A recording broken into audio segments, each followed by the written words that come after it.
Hui e ngā mate i a tātou e ngā hunga atuana kia puanga te whetū o te tau. Hui e te hunga ora ki ngā weawe o te whenua, hui e te kura pō i te whauna ki te paparei o te ihorangi eri ho nei ki e ka ao te hui.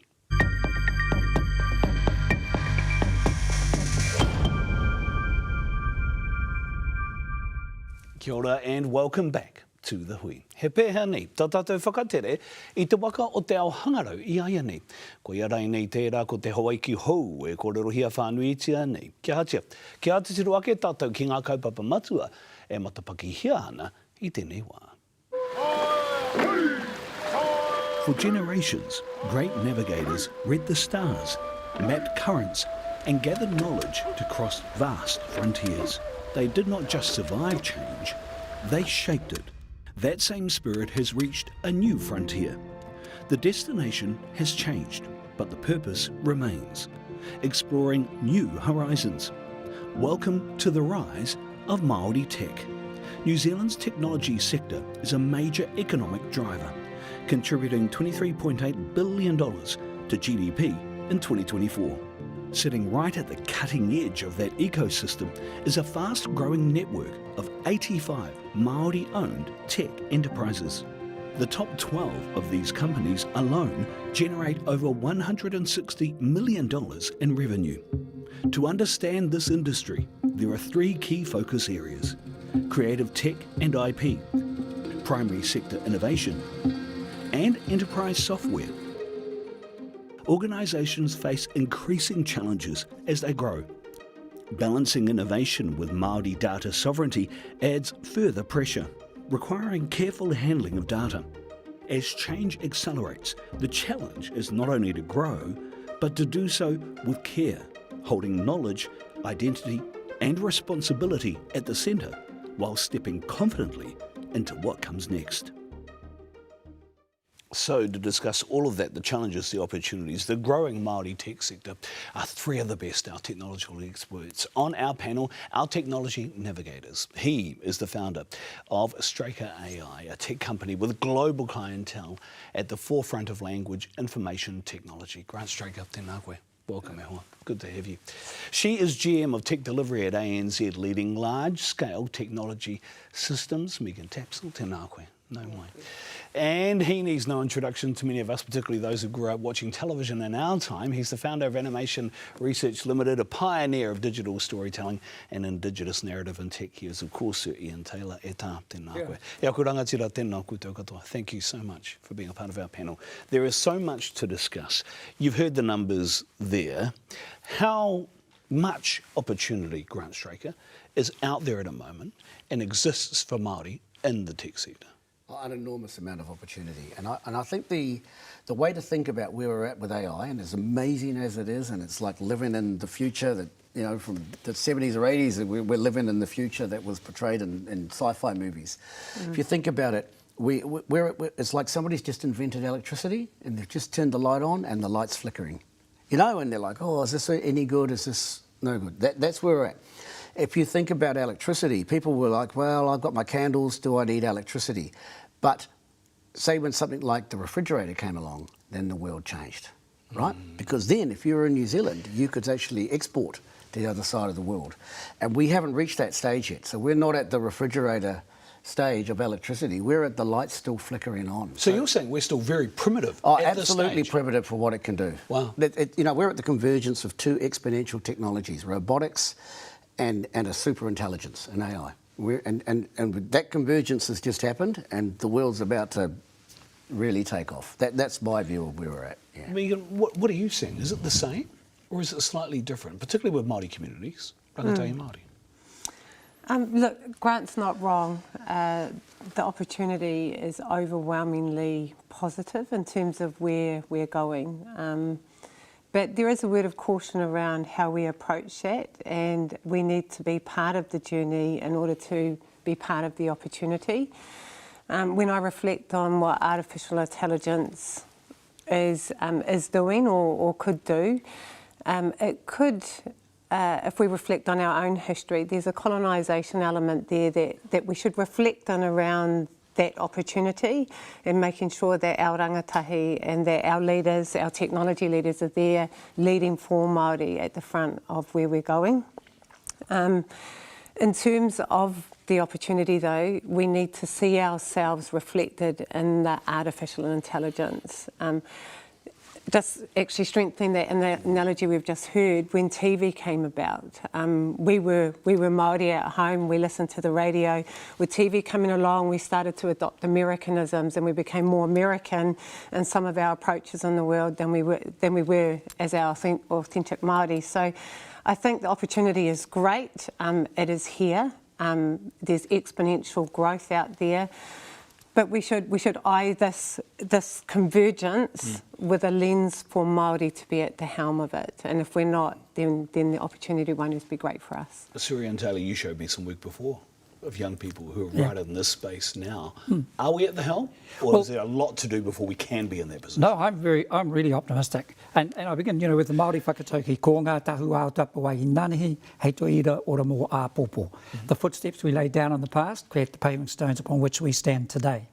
And those footsteps in the Māori worldview are always in front of us.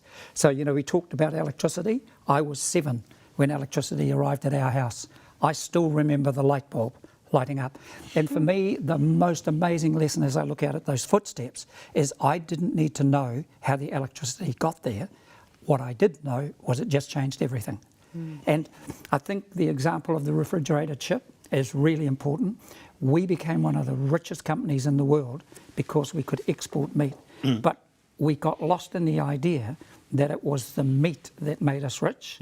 Well, actually, it was the technology that enabled us to build the first refrigerated ship that changed the way we gave. It created a refrigerated highway to the world. AI is about to change all of that. And I'm 76 now, in my 76 years, I have never seen anything that will make that change bigger than this. I can feel Grant wanting to jump in. Oh, So yeah, by all means, go for it. Please, everyone, go for it. Don't wait for me. Look, Surian's 100% right. Like, this is a massive opportunity, and it's something that we should run hard at. Like, and we should have a culture of Māori should end up being, the part of New Zealand society that leads this whole way. Like because it's a great equaliser. When you get technology like this, you don't have to go and study at law school to be able to solve legal problems. It's cut down the barriers to starting companies. So now it's significantly easier to start and run and get all of the associated components you need to run a company. So if you're young, what you need is the idea. You need to master the tools. So you really need to be deep in it. And if you've got the idea, you master the tools, and then Māori as a whole create an environment, like where there's good ideas, meet good capital, meet good channels to market, then we will thrive. Okay. And I hear a lot about that opportunity, and I do want to touch on a couple of things later on about how we leverage that. Yeah. The concern that I heard in the cautionary tale that you were talking about, Megan, before, and one of them is being felt right now, is that with the impact of AI, we are starting to lose jobs. And when the world sneezes, New Zealand feels the cold. And when New Zealand feels the cold, Māori lose jobs. How do we deal with that? Look, that's really challenging. And if I just put a commercial lens from a corporate, what we've seen in terms of technologists themselves, we are seeing the approach to using resources globally, and the big centres we're talking about, the opportunity in India. So the use of resources elsewhere, I think technology has opened up the world to us, and in opening up the world, it transforms, specifically from a technology perspective, the ability for us to reach wider. And there is richness and greatness in that because we don't know it all, and so we're leveraging into ideas and opportunities there. For us as Māori, I guess we need to think differently around our approach with the tech. If we can't be using the tech or developing the tech, then if we can't be developing the tech, then we need to think about how we use it and approach it from a business perspective. So what I just heard Grant say was have the idea and create a business out that side of it. So I think there is definitely a lens there. Technology is wide, and delivering technology is huge. You don't just need to be the technologist. However, the kind of technology we deliver needs to be usable. It needs to be part of our tikanga, part of our processes, part part of ensuring that it's meeting Māori demands and needs, and at the end of all of that we need a social equity that's going to deliver to Māori as well. It's not about the individual success, it's about our greater Māori community success, and I think that's, as long as we're delivering technology like that outside of Aotearoa, that's great for us all. Then there's also the receiving of technology into Aotearoa. So there's a lens here where we need to think about the kind of control. These two guys to the side of me might have a very different view, but we need to think about the safety protocols for Māori in the greater sense of the world. Okay, when we come back after the break, I'm going to start with Sir Ian Taylor because he's itching to jump straight in. There's another things that he wants to talk about, particularly around training and curriculum, as well as in induction and also internships with Grant. We'll talk about that after the break. E haere ake nei, e te iwi, he kōrero no. I tā tātou tāpui tāmaka, our technology experts are next on The Hui.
Oki mai ki tā tātou hui me ngā tohunga, me ngā mātanga o te ao hangarau. We have Sir Ian Taylor, Megan Tapsell and Grant Straker with us here today. Sir Ian, I want to talk about opportunity and how we leverage the opportunity to lead in this space, not just to actively participate or even advocate or even be first adopters or adapters, but to lead. Does that exist and how can we leverage that? Yeah, I'm really optimistic because we've got to remember that I always like to tell the story that Steve Jobs, he didn't realise it when he invented the touchscreen, that he invented it for us. I mean, for all of those years, we were storytellers. You mean for us Māori? For us Māori. No, we okay, quarter to one. Okay, we were storytellers. We didn't have the written word. We spoke. We had the arts, we had culture. Suddenly he hands us the screen, which we tutu with our heads. We start to do this, we start to do that.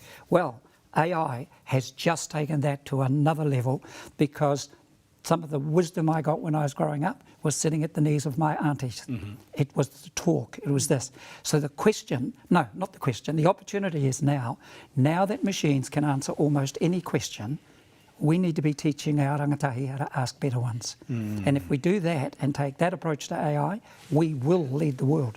Because we only started writing 250 years ago when Captain Cook turned up.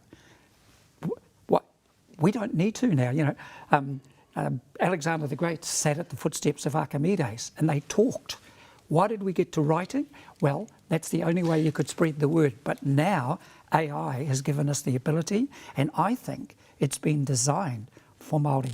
We talk, we communicate, we listen, we tell stories. Now this thing sits and does it. And we've got to learn and teach our kids, you have an advantage over everyone else.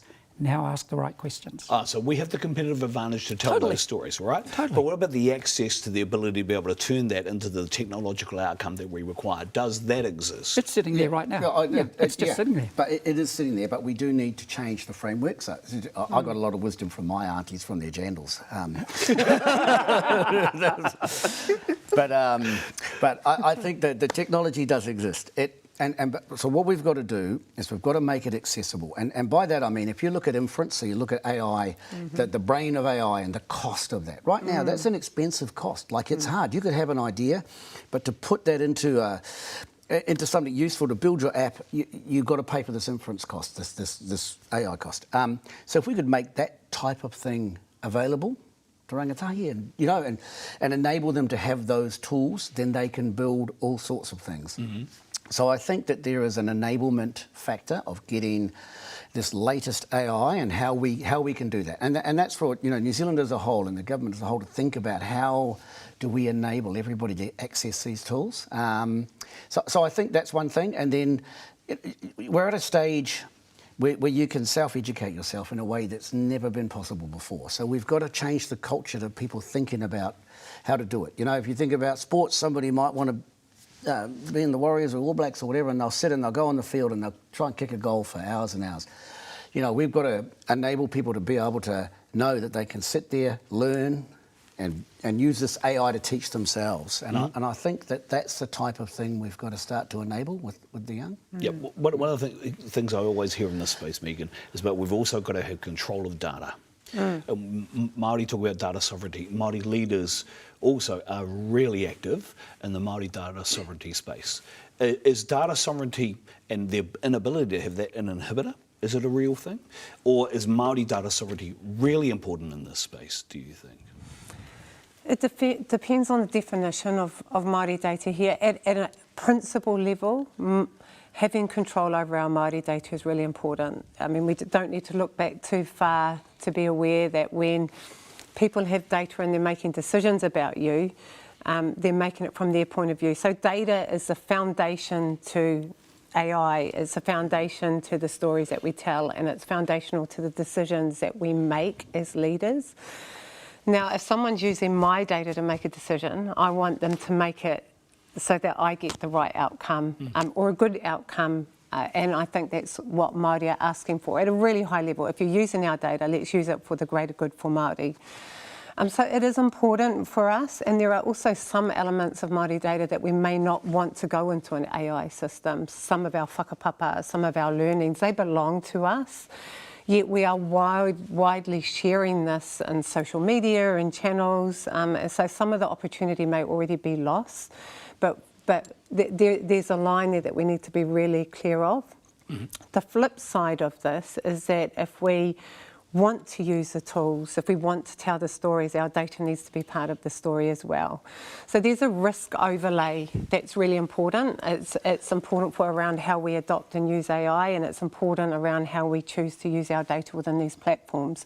What is not acceptable is that unapproved or when people use our data without consent to drive outcomes that won't support Māori. The intrinsic ubiquity of it, right? That's exactly right. Yeah. So there's a line there that we need to be I think it comes down to, like a lot of that data sovereignty, I think it comes down to, like if it produces a good outcome. So if you get all of this data out there and, I don't know, somebody makes a great story or they tell... Health is a great example. Exactly right, then it works. The trick is, who monetises that?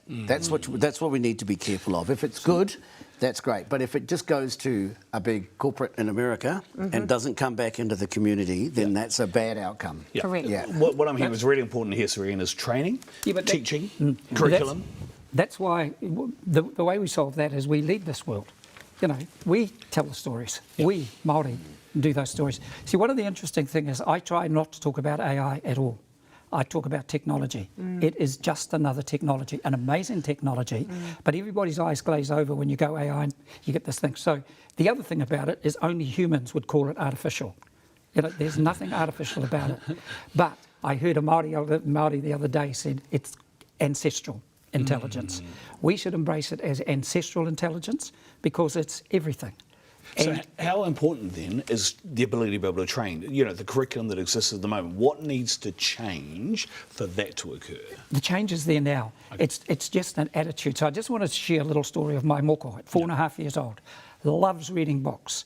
I've got this video of him, his father got him, they sat down and he writes a book with his writing colleague.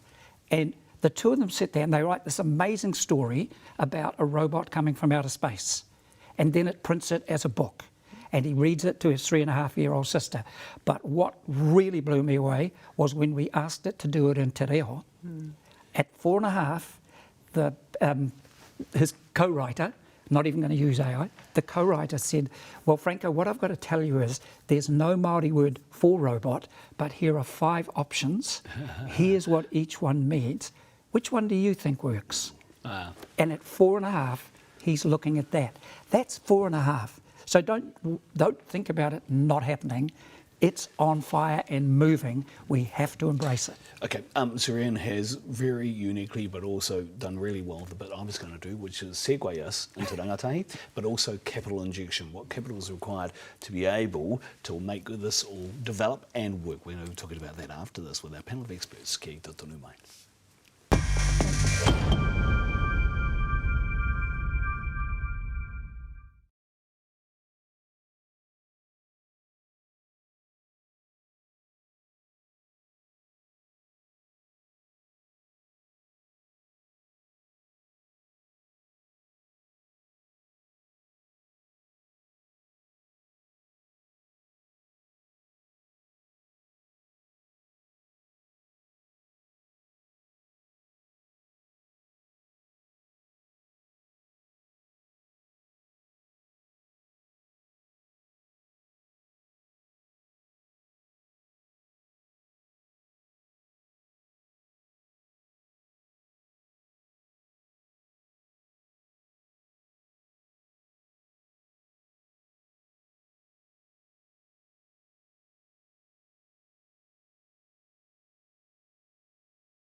Kia ora, mai anō. The panel's freaking out because we've just done 16 minutes. They're like, wait, that was really quick and I've got so much to say. So we're going to get into it. Grant Straker, Megan Tapsell and Sirian Taylor are with me now. Okay, capital. Does the capital exist for us to be the developers and the leaders, or does the capital exist for us to leverage the opportunities, or do we need more, and if so, where? So the capital exists.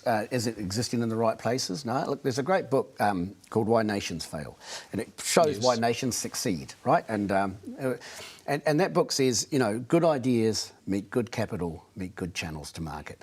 And it's what you call good capital because it gets recycled back into the same circle, as opposed to bad capital where you get capital early on, but it's overseas capital and it disappears. So the best capital you can have coming into Māori is Māori and Māori capital and government capital. So I'm on the board of NZGCP, which is the New Zealand Capital Growth Fund. It's a $1 billion investment fund, a government fund.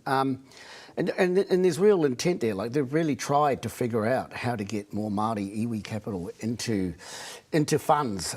So I think that we need something like that. I'm happy to lead that, to find some iwis that are keen to invest, and then we can find some partners who can drive the capital. Because there are plenty of great ideas. So if we can get enough capital, and you need a fund of a certain size to make that happen. It can't be too small, it's got to be the right size.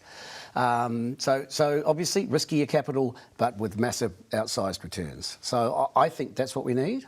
And then you need the right environment. So then with the right capital, you can figure out what do we need and what do we need more eyes. Is there something we can do in our primary services? Can we solve something with robotic fisheries or whatever it is? So I'll just pause there because there's plenty of... No, I can see nodding heads though. Yeah. So that's the really exciting thing, I think, if we can get it, yeah. Me?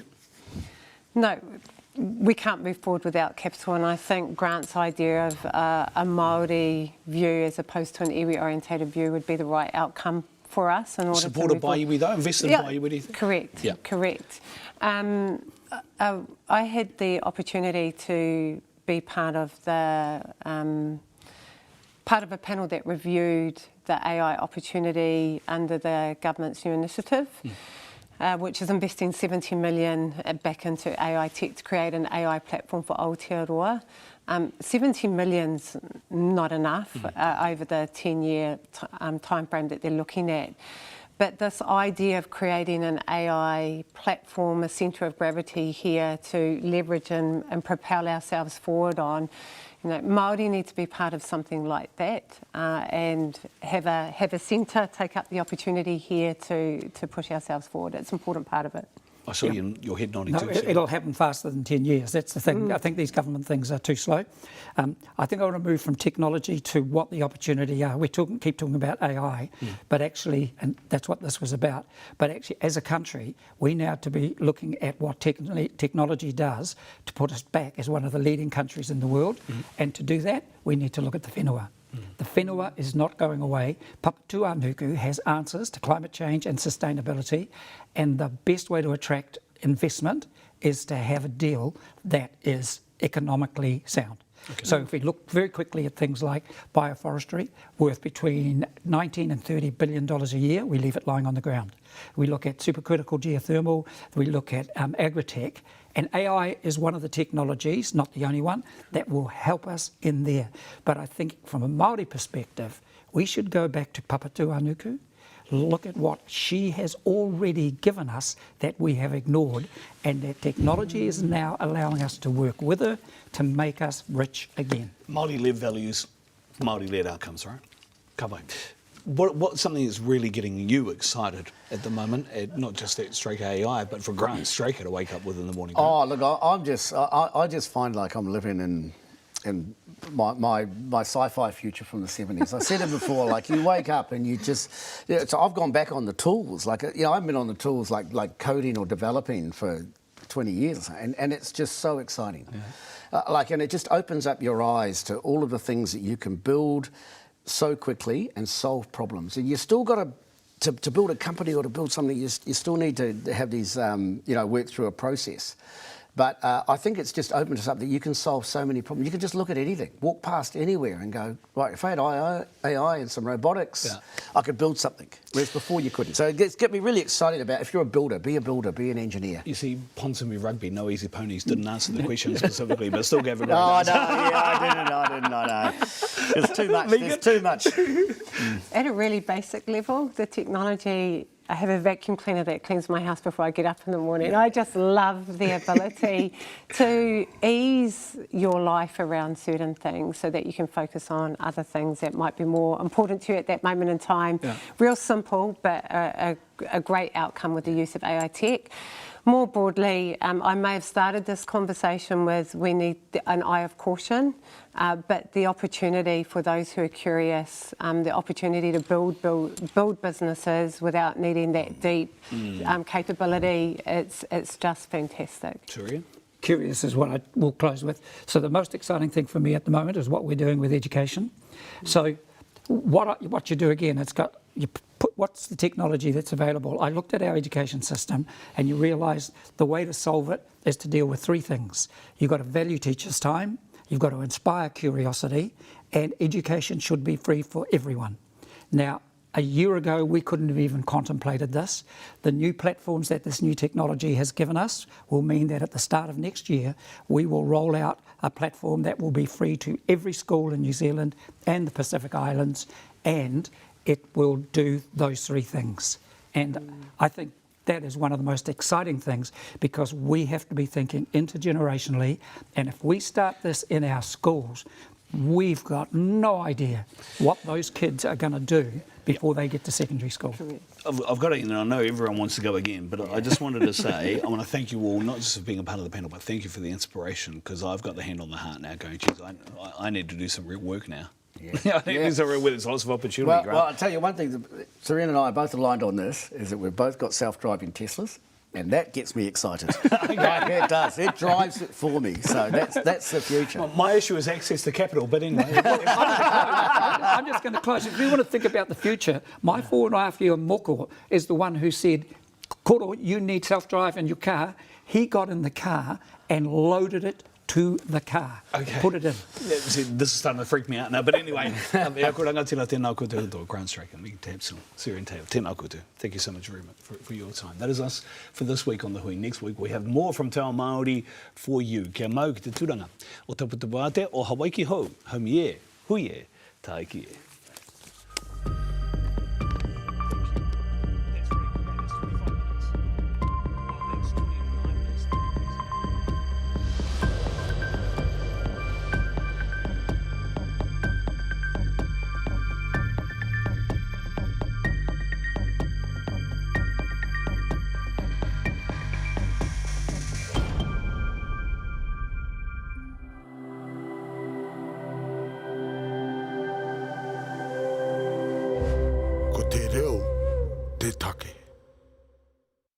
Nā te puna whakatongarewa, te hui, i tautoko.